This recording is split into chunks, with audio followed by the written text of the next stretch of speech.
Welcome to another Hoops and Dreams QPR podcast, our first in the glorious month of October. My name is Brian Fisher, and along with two guests, we will be reviewing recent games, discussing at least one topic, and then briefly look ahead to the next few matches. We like to try different things on the podcast, and this episode is no exception. This is a Tri-Nation one, I hope. At the moment, we've got me in Spain, and my next guest is in the UK.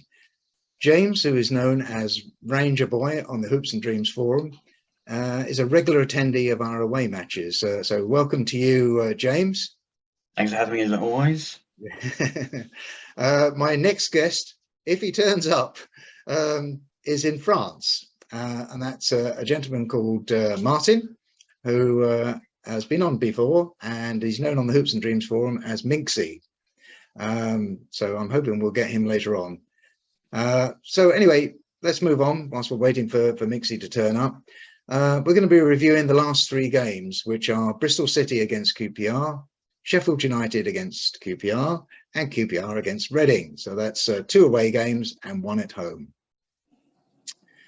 So for our first match, we must journey along the M4 to Bristol City. Well, 2,400 of us actually did. They turned up in person. Prior to the fixture, we were 6th on 15 points, whilst they were 9th on 14 points. So it was all pretty close. The only stat that bettered us was on goals scored. So no great surprise that they were scoring more than us, given the problems we've got up front. The R's lined up as follows. Dieng was in goal, a back four of Laird, Balogun, Jake, Clark-Salter and Parle. In front of them was young Tim, Field and Johansson. And in front of them was Willock, Roberts and Chair. This turned out to be a journey well made, as we came out 2-1 winners in a game that was both open and fast flowing. In the 19th minute, Willock's long-range shot was deflected onto the far post, and Johansson was there to follow up with his left and get that ball in. So that was our first goal. Truly a great start, but only 3 minutes later, Parle's cross was met by Tyler Roberts' right foot to make it 2-0. How many times have we moaned at good crosses finding nobody there, or poor crosses not meeting anyone? Here we saw good interplay between Willock and Parle before an excellent cross, and both Tim and Roberts were there waiting. Mick Beale said afterwards that we should have had 4, and it's hard to argue that that is the case, because even in just 1 minute, the 32nd minute, we had chances from Willock, Chair and Roberts. So really 4 goals sounds quite reasonable. As expected, City came out fighting in the second half, with Conway being replaced by Semenyo, and the R's found themselves pinned back a bit more. Then in the 61st minute, that man Wells was square in front of the goal to convert a rebound off Jake Clark-Salter into the corner of the net, which ruined our clean sheet. 2 minutes later, Jake went off injured, with Jim Dunn easing into his place as if he'd never been off the pitch. Then on the 70th minute, we had Tim and Johansson come off for Amos and Dazelle, and at 85 minutes, Parle and Chair came off for Kakai and Dykes, but the scoreline remained 1-2. James, did you go along to this match? And the stats show that we converted far more shots to become shots on target, despite them having 8 corners to our 2. So you would say that we were the better team and had the better performance? Unfortunately, I wasn't actually in Bristol for this one, as because of train strikes and problems on the M4, I decided probably to swerve this one to make life easier for my own sanity. However, yeah, as you say, what I saw on the match replay, we had chances galore, 2 well taken goals, and yeah, if we had scored 3 or 4, yeah, it would have been more convincing. But 2-1, I'll still take the win happily all day long. Yeah, it's good 3 points, wasn't it? Fantastic. Both sides wanted to play the ball out, I felt, and our back four was was countered by their back three. So this was going to be an interesting one, I thought, anyway, for the first 70 minutes. Both sides were pushing forward as well and taking chances, with the strength and the quality of the defending often dictating who was the better side, I felt. Yeah, agreed. Yeah, I mean, the defending by the R's was total. Yeah, no complaints. It was, wasn't it? Obviously they've got key players who can hurt you. Obviously, we all know Naki Wells. We all know Naki Wells, what he can do. Natural goal scorer in this league. To keep them contained for as long as whatever he did and only concede 1 goal. Yeah, no complaints. No, and to be honest, Conway disappointed. I thought he was going to be a lot better than that, because I think he was their highest scorer, I think. Anyways, go on. I've read somewhere that Bristol City have scored in every single league game this season. I could be wrong with that, but I'm certain I've read that about Bristol City. So if that is the case, then that shows how good they are attacking. Yeah, I agree. I mean, really, even at the end though, when they had 3 strikers on because they were going for it, even then our defence held, and full credit to them. Whilst we can be concerned about the injuries to Jake Clark-Salter that he picked up and Parle, we came away with 3 well-earned points. Very happy with it. Yeah, well-earned and fully deserved, I'd argue as well. Yeah. Oh no, definitely deserved. Okay, then the next one we're going to go on to is Sheffield United against QPR, so another away game. This was on Tuesday, the 4th of October, and the high-flying Blades were our hosts, and this was bound to be a tough task for the R's. But we were coming off another great team performance against the Robins. And I think that's really the important thing to remember. That Bristol City game for me, was total football. We really, really played well. So the starting 11 was Dieng. Alongside him in the defence was Laird, Balogun, Dunn and Parle. You got the impression that maybe we were sort of cycling people through. And in the middle was Amos, Field and Dazelle. Whilst up front we had yet again Roberts, Chair and Willock. And as expected, the Blades came out fighting. But what I did not expect was the level of dirty play from the Blades, to be quite honest with you. I mean, they're packed with Premier League quality. To put this into some sort of form of perspective in terms of their quality, they had a Man City loanee and a £26 million rated player as subs. So why were they into dirty play and feigning injuries? Is McBurney practicing for a move into acting when he retires? The referee was, for me, was far too lax, and that was highlighted on 55 minutes when Egan's 2-footed sliding tackle, he's already on a yellow, against Sam Field, didn't even get a foul. The game itself was rather sloppy, with mistakes by both sides, and it was not the total performance we saw against Bristol City. Perhaps it's asking too much for it to be, but however, Laird's 50-minute goal line diagonal to Willock and the well-taken goal by him was enough to give us 21 points and 4th place. James, did you feel this was a better victory than against Bristol City because it was against the league leaders? I'd argue yes, because as you say, it wasn't the total football we saw at Bristol City. However, away to Sheffield United, the talent they've got, you're simply not going to get that. And a lot of teams this season will go there and lose. So to go there and to put in that hard-fought defensive performance we did and take our chance, perfect, no complaints at all. For me, that felt sweeter than Bristol City did. Yeah, I think I know why. Yeah, I can understand that.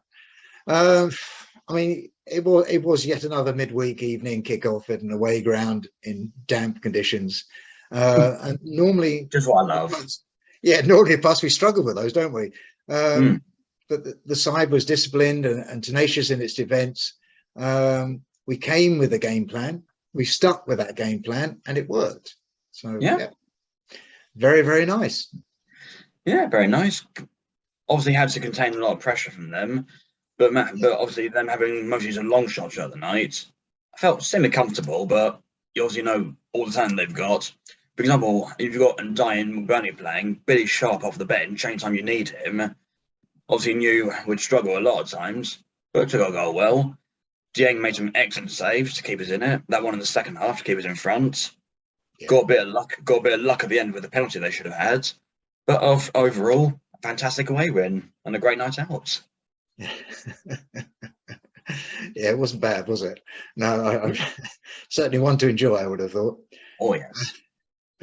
Okay, so our last of the three tough games, and I should emphasize this, coming into this, for those three games, I think all of us felt that this was going to be a really tough period for the R's. But anyway, this was now coming to our final match of the three. We were already 6 points up, and this was a home game at long last against Reading, who under their latest manager, Ince, have surprised many. They'd drawn just before with Norwich, but then again, we'd beaten Sheffield United. On the negative side, there were injuries to Dieng and Willock, so their inclusion was in doubt. As it turned out, this was a rather pessimistic thought. The starting 11 did include Dieng in goal, Laird, Dung, Jake Clark-Salter, and Parle at the back. So another back four. And in front we had Tim, Field, and Johansson. And up front it was Roberts, Dykes, and Chair. So we were missing Willock. There's no getting around that. And so a lot of pressure was on both Roberts and Dykes to deliver, and for Chair to cover for Willock as much as do his own work. So the pressure was intense, I think, really for the guys up front. The game itself was also intense, a little scrappy at times, but it was two teams with ambition. One to go a point ahead at the top, that was Reading, and one to become joint first, which was QPR. QPR's game plan was altered on 25 minutes by Laird having to be replaced by Kake because he was injured. Then 4 minutes later, Tim's sliding tackle in the penalty area glanced Yao's boot, who then went to ground clutching in agony the other leg. Carroll converted the soft penalty, and the R supporters could be forgiven for wondering if the referee was biased, because he'd already ignored a clear handball by Hutchinson in the penalty area. However, just 3 minutes later, Kake's good cross found a crouching Dyke, and his header was both level and sure. So Dykes was delighted to get that goal, I'm sure. We were delighted as well. Despite Tim making another rash challenge, you could see why Beale rates him so highly. But he was not alone. Some of the first-time passing had Reading baffled at times and equally frustrated. Chair was instrumental in this, finding space for them to pass on to him and moving the ball steadily across the pitch whilst opportunities were sought. On 68 minutes, Field came off and Dickey made it a back three instead, allowing Parle and Kake to push up. On 78 minutes, we saw Robertson and Johansson replaced by Amos and Giselle to give fresh legs. Only 4 minutes later, Tim's surging run into the box resulted in a clear trip, and a penalty conversion by Lyndon Dykes gave him a brace on his birthday. Apparently, according to Mick Beale, they hadn't even decided who was going to take the penalties, but Lyndon Dykes had enough confidence to stand up there and do it. So full credit. Reading's manager, Ince, moaned about that penalty, but somehow he couldn't see Hutchinson's handball or Jao's theatrical dive. A good win and a good lead position as we went joint first on points with Norwich and Sheffield United. So, James, was this a good result for you? Do you think the fans were feeling really good at the end? Well, another win, 3 from 3, perfect week, and another great result. Yeah. Although I can't have been the only QPR fan before this thinking 2 great away wins, this will be one where we'll slip up. Some true QPR style. I can't be the only one thinking that. But yeah, as you say, a really good performance. As you say, a dogged performance, did well against the referee and against their tough team. But yeah, another good result, and Lyndon Dykes finally got his goals for now, which will hopefully give him the confidence to push on. Yeah, I think that's true as well. So a fair result, you reckon? From what I've seen of the highlights and the stats, I'd argue, yeah, it is quite fair results. Yeah, I thought so too. I'll be honest with you. What about? I mean, we didn't have the same intensity as against Bristol City, and the same applied for Sheffield United. Do you think that was down to tiredness or to the lack of Willock? A bit of both, to be honest with you, because we all know Willock is the one who makes our team tick perfectly. But at the same time, 3 games in a week, was it Saturday, Wednesday, and Friday? That is a bit relentless, a bit of a crazy schedule. So you could argue tiredness played its part in it. However, all obstacles aside, they got the job done. We can't ask for any more than that. No, I'm delighted with it. It was really good. Oh, same. I mean, we really should be proud of this squad because despite not having a great depth of quality in some areas, they never stop fighting for the ball or trying to use it when in possession. We never mirrored the total football we performed against Bristol City when it came to Sheffield United and Reading, but we did fight hard and we did come away with 9 points out of 9. Agreed fully. The other thing to remember is Bristol City, as you say, play out from the back. So that in a way that sort of makes it easier for us to play football against them because they're playing at the same time. Unlike the other 2 teams who don't often play nice football as such. So it's harder to play it, if that makes any sense. No, I totally agree. Yeah, and I did wonder about that. I mean, no matter what happened, Bristol City were trying to push out from the back, at all times, as we were. So yeah, it was a meeting. Yeah, so both teams doing it. It makes it easier to play it than if one team were trying to play it. Yeah, and in a way that brings us around to the topic we were going to bring up, because as we become more predictable, Mick Beale's going to have to start thinking of how he plays differently. And I'm sure he is already. I mustn't say that he isn't. But teams are going to start to think, well, we know what to do. They're going to play out from the back, so we'll play up high and we'll restrict them in what they're trying to do. So we've already seen it this season anyway, so no great surprise. But it's now 3 months and about, I think, 14 matches since the start of the season. And at last, Mick Beale has got a full complement of centre-backs. He's got Dickey, Balogun, Jake Clark-Salter and Dunn, without mentioning Masterson, of course, as well. I think this is a good time to consider whether Mick Beale should perhaps move from a back 4 to a back 3 and thereby unleash those wing backs onto an unsuspecting side. So what do you think, James? Do you think they should go to a back 3? I can see the advantage of doing it and actually having that. But at the same time, I know the rule: if it isn't broken, don't fix it. So at the moment, what we're doing is working really well. However, if we went to 3 at the back with wing backs bombing out of the pitch all the time, we could quite easily start getting cut out a lot of the time at the back and start shipping more goals in. If that was to happen, hypothetically, we'll all start saying, "Why has he changed it? It was working. Why is this now not working?" Yeah, so I can see it both ways, why it can and can't work. I'm looking at both sides. Yeah, I remember when Warburton was forced to do the change, and luckily for him, it worked. But it's a very difficult one, and I'd actually written down if it's not broken, why change it? But I can also see the benefits that this would provide, of having the wing backs for people like Dykes and Roberts who feed off those crosses. So and they're not getting many at the moment, so it's a good thing. However, being a typical Liberal, I suppose, I feel that the best approach is probably to keep opposing teams guessing until the hour before as to whether we'll have a back 3 or a back 4. Playing certain teams will require one formation or the other anyway, I feel. So it's good that the team can adapt, I think. Yeah, agreed fully.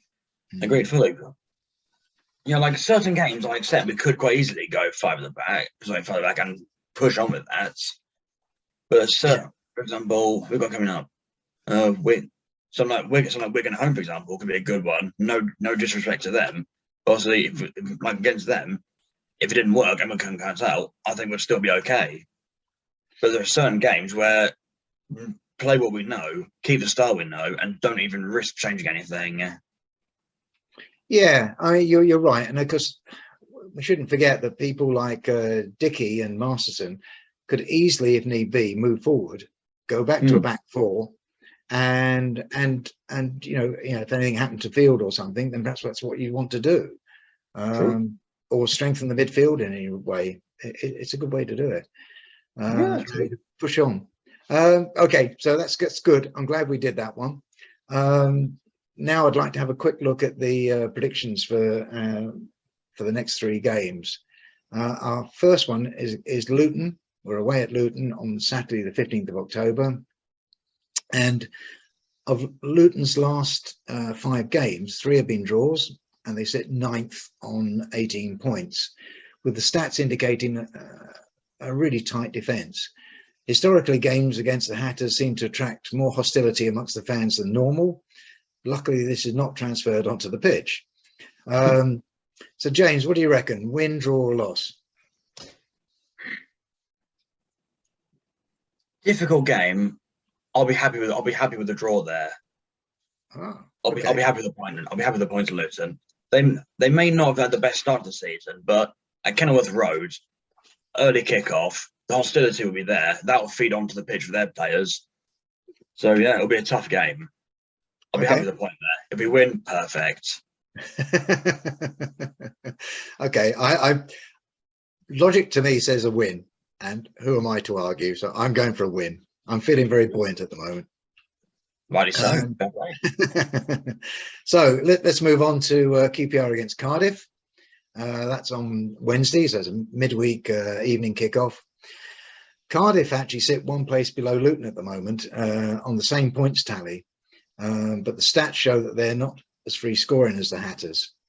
I said we would beat Luton, so why would I say anything different for Cardiff? So I've gone for a win for that one as well. What about you, James? For Cardiff, yeah, I'll join you for a win for that one. I think that should be the one. I think we should be looking to push on and just get the win. Yeah. So if you're going to agree with me for that one, then the next one is QPR against Wigan. That's on Saturday the 22nd, so they're coming thick and fast again. Wigan are on 16th position, 18 points. So from that, you can really tell from what I've just said about the other sides, Luton and whatever, that it's really, really tight in the middle of that league as usual. But they are showing 3 defeats in their last 5 matches. So the wheels are starting to come off a bit at Wigan. I'm not quite sure why. So James, what do you reckon? Win, draw, or loss? Well, obviously you'd like to think win, but in true QPR style, I'd expect anything but in that sort of game. Because poor form playing us. We know how this normally goes. But yeah, despite all that, we'll go for a win for that one. We'll be positive. We'll go for a win for that one. Okay, well, I don't think I've ever done this before, but I'm going to go for 3 wins in a row. It must be this euphoria from the last 3 matches. I don't know, but that's my feeling. I hope I don't regret this. Okay, we'll see. James. On paper, these 3 coming are far more winnable than 3 we've just had. Yeah, they're far more winnable on paper. I totally agree. Okay, as you say, we do seem to find the banana skin during these ones, but let's hope we don't. Hopefully we'll go through it.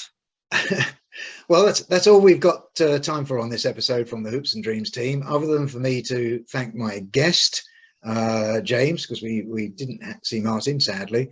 Thank editor Dave for his great work. Thank you for watching, of course, and do click on subscribe if you're watching this on our YouTube channel, and do add a comment or 2 below. We'd love to hear from you. I am Brian Fisher, and this was a Hoops and Dreams QPR podcast. And it's a good time to be an Ars supporter. Come on, you Ars! We know who we are. You know who we are. We are QPR.